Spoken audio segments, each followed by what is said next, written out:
Nüüd on rektori ametit prooviv Heli jõudnud Tartu kõrgemasse kunstikooli, kus teda ootab ees tõsine tööpäev. Täna on parim päev minu asendamiseks. Mul ongi hästi kiire, ma tegelikult juhendan mõnda bakalaureustööd Tartu Ülikoolis, ma saan minna neid lugema. Aga ma annan sulle nüüd kõik oma asjad üle. Täna oled sa siis rektori ülesannetes. Siin on arvuti, siin on märkmik. Kui on vaja mingeid kohtumisi kokku leppida, siis vaata, kas mul on siin vabu aegu või mitte. Kui sul küsimusi tekib, siis pöördu sekretäri poole. Tema aitab sind täna.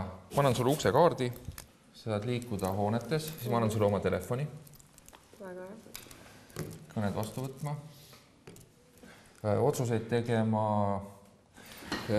Siis ma annan sulle võileivad, mis naine mulle tegi hommikul kaasa. Ja ega muud ei olegi. Pead tegema otsuseid, õigeid otsuseid. Kui kohe ei oska ise otsustada, siis delegeeri.